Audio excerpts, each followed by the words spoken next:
جی، اچھا بھائی ایک نا آپ سے ریفرنس لینا تھا جیسے آپ شاید قرآن سے آپ بتا رہے تھے مجھے وہ آیت ایکچوئل مجھے یاد نہیں ہے، آپ نے بتایا تھا کہ حضور جب حضور کی دنیا میں تھے تب تو کچھ صحابی تھے جو مطلب کہ بول رہے تھے کہ یہ جو خلافت ہے حضور کے بعد بنو ہاشم میں نہیں جانے دیں، 3-4 صحابی ہوں، تھے آپ نے کچھ تفسیر میں بتایا تھا، ہاں وہ بتا دی کون سی آیت تھی وہ؟ ہاں دیکھیں، یہ صحابت ہے جنہوں نے آپس میں انہوں نے پیکٹ کیا، انہوں نے آپس میں کانٹریکٹ کیا، یعنی انہوں نے آپس میں طے کیا کعبہ شریف، کیونکہ دیکھیں کعبہ جو ہے اسلام سے پہلے بھی عرب جو ہے اس کو مقدس سمجھتے تھے، ٹھیک ہے نا؟ کعبہ جو جی، تھا اسلام سے پہلے بھی عرب اس کو اچھا سمجھتے تھے، اس کی بڑی عزت کرتے تھے تو یہ لوگ کعبے کے اندر گئے، انہوں نے اپنا وہ ایک آپس میں ایک اگریمنٹ لکھا، اس پہ دستخط بھی کر دی۔ ملاحظہ کریں یہ کتاب الفروع من الکافی للکلینی رحمہ اللہ، جلد نمبر ہے 4، یہاں پر صفحہ نمبر 545 ہے، اور بھی روایات میں ہے، یہ حدیث نمبر 28 ہے۔ دیکھیں کہ حضرت امام محمد باقر علیہ الصلوۃ والسلام کہتے ہیں کہ میں اپنے والد کے ساتھ تھا، یعنی امام علی ابن الحسین امام سجاد علیہ السلام کے ساتھ تھا، ہم ان کے ساتھ اکٹھے کعبہ میں داخل ہو گئے۔ تو کعبہ میں پرانے زمانوں میں ایک پتھر تھا، اس پتھر رخامہ، وہ عقیق تھا بڑا سا، وہ لال رنگ کا کوئی پتھر تھا ہوتا تھا، یہ روایات میں تاریخ میں اس کا بڑا ذکر ملتا تھا، ٹھیک ہے نا؟ تو اس پہ لوگ کھڑے ہو کے نماز پڑھتے تھے، اور امیر المومنین السلام کی جب پیدائش ہوئی تھی تو اسی پتھر پہ رکھا تھا، کعبہ شریف میں ان کو اسی پتھر پہ رکھا تھا۔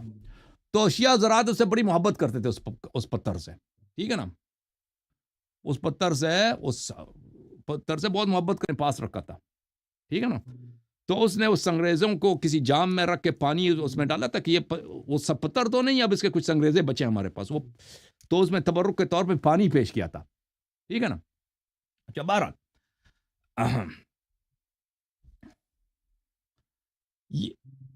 تو میں اپنے والد کے ساتھ گیا، وہاں پہ رخامہ حمراء تھا بین العمودین، وہ 2 ستونوں کے درمیان تھا وہ پتھر، تو میرے والد صاحب نے اس پہ نماز پڑھی ہے، یعنی امام علی ابن الحسین امام سجاد علیہ السلام نے۔ فقال فی هذا الموضع تعاقد القوم، اسی مقام پر غاصبین فدق، غاصبین خلافت، غاصبین امامت آپس میں انہوں نے عہد کیا تھا، کعبے میں آ کر انہوں نے آپس میں عہد کیا تھا کہ ان مات رسول اللہ صلی اللہ علیہ وسلم او قتل، اگر پیغمبر وفات ہو جائیں یا قتل کیا جائیں،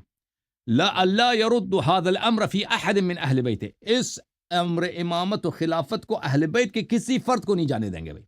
ان کے بعد ہم نے نہیں کسی کو، ان کے اہل بیت میں سے کسی کو امام نہیں بننے دینا، نہ علی علیہ السلام کو، نہ حسن نہ حسین کو۔ قل تو میں نے کیا ومن کان، میں نے کہ وہاں پہ کون تھے، کان الاول والثانی، خلیفہ اول خلیفہ ثانی، نمبر 1 نمبر 2 وہاں پہ تھے،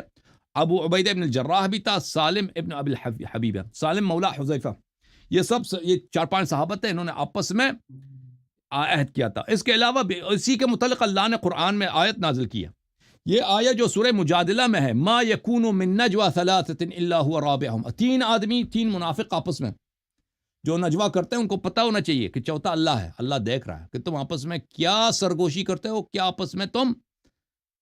سازشیں بناتے ہو، ولا 5 الا هو سادسهم، اگر 5 ہو تو چٹا اللہ ہے،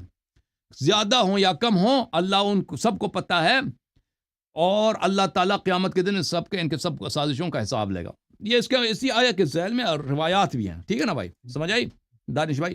جی، جی، جی، شکر۔ اچھا ایک چیز پوچھنی تھی جوم جاؤ پرواز کرو، کیوں فخر سے سر اٹھا، کیونکہ اللہ تعالیٰ نے تمہیں انتخاب کیا، صراط حق پر صرف تم ہو، صراط ایمان پر صرف کیا، کیونکہ اللہ تعالیٰ نے تمہیں انتخاب کیا، صراط حق پر صرف تم ہو، صراط ایمان پر صرف